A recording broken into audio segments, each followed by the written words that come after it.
Я считаю, что никаких антироссийских настроений в абхазском обществе нет. Ну, если настроение, это какое-то преобладающее мнение хотя бы у значимой части населения.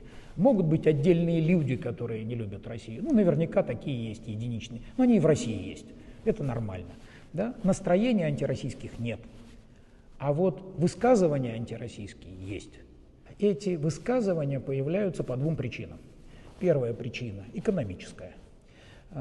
Люди могут очень хорошо относиться к России, но их экономическим интересам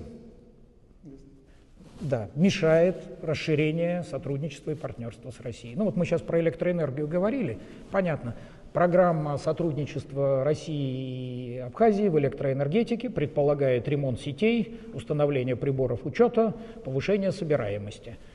Очень много что по этому поводу сделано. Сотни миллионов рублей стали поступать в экономику и в бюджет. Но они же кому-то раньше в карман попадали, ну без чудес же, да? Они же лежали в чьем-то кармане. Да? Люди, которые зарабатывали, ну и по-честному продолжают зарабатывать на майнинге. Да? Ну, вы точно, и те, кто нас слушает, лучше знаете, кто это. Но, честно скажу, за полгода даже я уже некоторые фамилии могу называть, да? А вы явно знаете больше. Да? Их радует это сотрудничество между Россией и Абхазией? Не думаю. Да? Не думаю.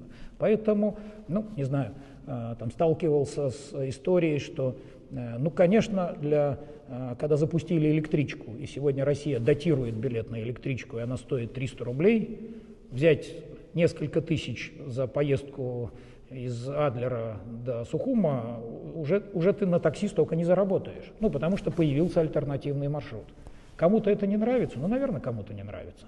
На 258 миллионов за полгода увеличился сбор таможенных платежей в Абхазии за счет того, что там, ну, кого-то сняли с работы, по кому-то возбудили уголовное дело, да, там еще много работы. Но эти 250 миллионов когда-то ложились кому-то в карман, ну, это же очевидно. Да? Поэтому первый ответ, мне кажется, эти антироссийские высказывания иногда появляются не потому, что люди плохо относятся к России, а потому что расширение сотрудничества России и Абхазии бьет по их, ну, извините меня, шкурным карманным интересам.